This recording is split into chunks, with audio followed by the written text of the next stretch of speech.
Hey guys, welcome back to another episode of Laid Back Gardening. As you can see, the garden is a mess. We've just kind of let it go. This is our spot where we had all the tomato plants and our jalapeno.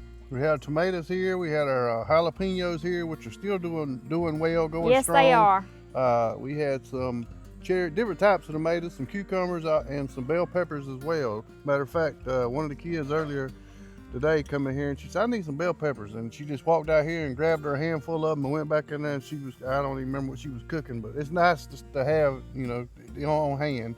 But tomatoes is pretty much well done this year. They are. They just don't have, the vines are dying off, and what tomatoes are producing, they're just real small in size, and they're just done for the year.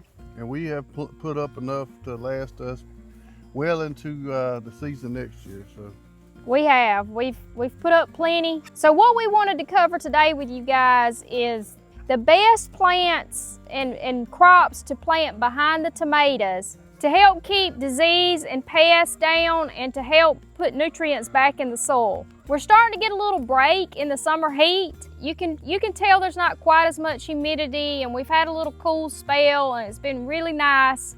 And our local hardware store is getting the fall plants in.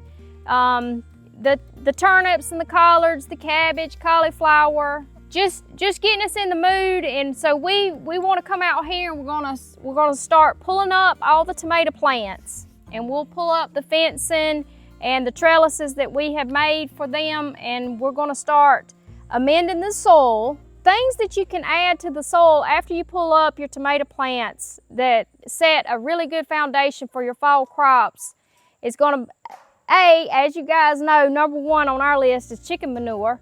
You can do bone meal, kelp meal, worm castings, and for those of you that compost, you definitely want to add compost to the soil to get it ready for those fall crops. And while we're on the subject, for those of you that do compost, you want to be mindful when you're pulling up your older plants. If you have intentions of adding those to your compost pile, you always want to check for insects and pests and disease, because you don't want to add any of those to your compost pile. So just be mindful of that when you're going through and pulling out some of your old plants in your garden, getting ready for the transition from summer to fall. What I like to do is, as you can see, we've got weeds growing up in here. We've had a lot going on here lately, so we have, and it's just that transition period where you kind of let it go and you're getting ready for the fall. But it's going to take a lot of work. Like you said, we're fixing to take everything up, and I'll probably run the lawnmower in here and cut it down real low and then till it. Let it set a day or so, till it some more, and then that's when we'll put the bone meal in here and also the chicken manure. I'll till it in. I want to till it in, especially on the road, bed it up, confine it to the area that we're going to be planting the plants. Because after this fall crop, we harvest it, we'll let the chickens back in here and let them help us add a little bit more nutrients to the dirt. Yeah, the chickens are always our final step before our spring planting. Like you said, once our fall crops get over with, and in the dead of winter when nothing's growing, we let the chickens come in, and they do a great job of adding extra fertilizer with their chicken manure, and also they peck around and they dig around, scratch around, and aerate that soil for you. And it's just a great bonus, especially if you have chickens, to make use of them. Mm-hmm. Don't mix them with your active garden, because that's never a good mix. But we do use the chickens to kind of help us amend the soil and get the ground ready for spring planting. Not only are they great for fertilizing, they also do a real good job of cleaning out everything. They do. It'll be solid dirt here when we get ready for our springtime next year, and all we got to do is till it and set our rows. So that's right. Let them do a little work, and we get a little bit off of it too. Earn their keep. Yep. Another way they can earn their keep. Tomatoes are members of the nightshade family, and they are really heavy feeders on the soil. And so it's really important to, when you come behind, that you do amend the soil the best you can, and try to stick with fall crops that's going to add good stuff back to the soil. And so we're going to be covering those now. Preferably, you always want to follow behind the nightshade family with something that's not in the same family. We're going to be talking about leafy greens, brassicas, root crops, legumes, and the garlic and onions. All these are fantastic crops to plant behind your tomatoes. And I'm going to break that down and tell you why on each of those. One of our favorites to start off with, see, you want to go get it? We've got a squirrel stealing our figs off our fig tree. And this one right here is about to have a fit to get him. But they haven't messed with the fig tree. It's loaded this year. Our golden figs are. And we've had really good luck with keeping, the birds aren't bothering them. The only thing is the ants on the really ripe ones that we missed. The ants are getting in them.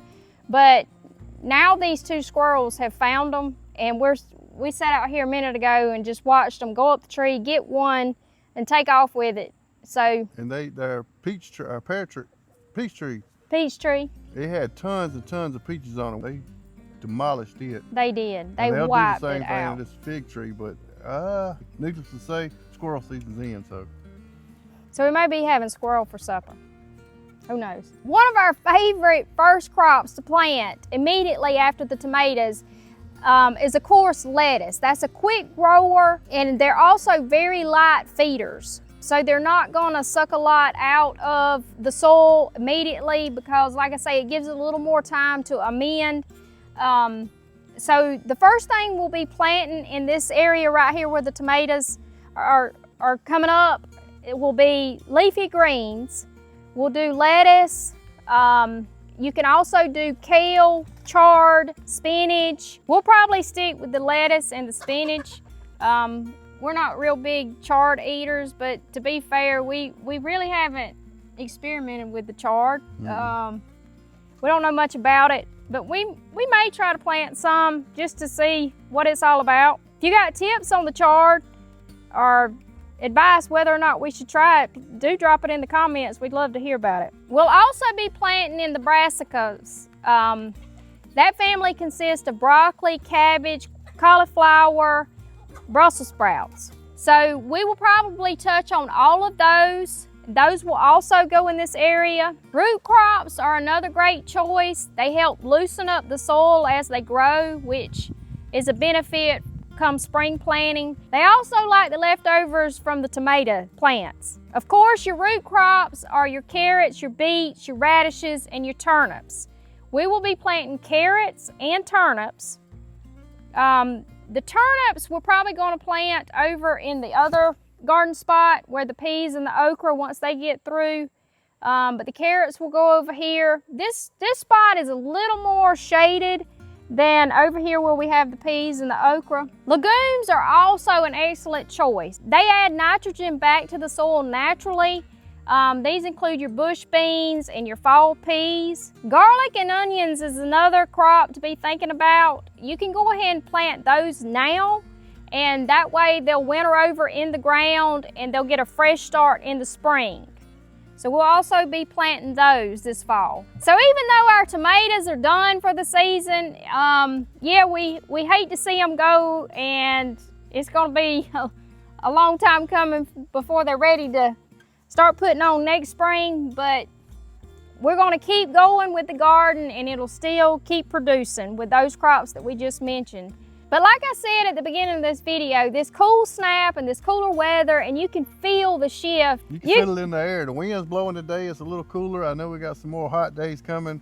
Hopefully we got some decent days, because in a couple days we're going to the lake and going fishing, so we're looking forward to that. But anyway, yes, we are. You can feel it in the air like she's saying. That's got me excited. So it has, and it's got us geared up to go ahead and get started with this fall garden. And so you guys be on the lookout for future videos. We'll do a video covering us planting this area and us planting those crops that we just discussed.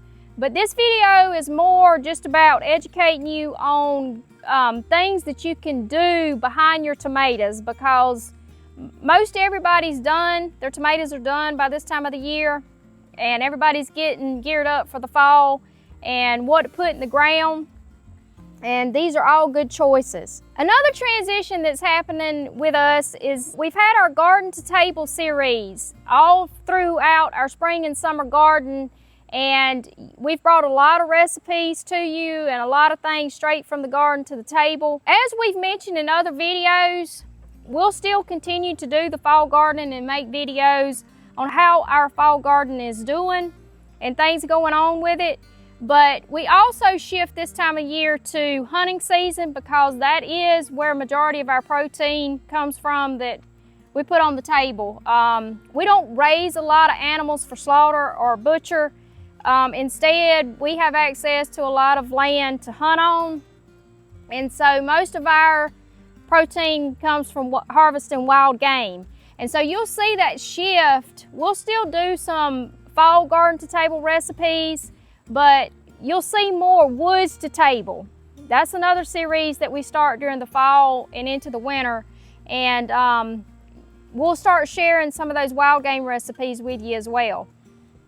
And with her saying that, transitioning over to the woods to table, we still be doing the fall gardening, but I want to mention also these shirts. I don't know if you can see, but our Blue Dog logo is on hers and mine. And hers is a garden-based shirt. This is the Dirt Therapy design. And he's got on the Rut Weather Raining Feathers design for the hunting season.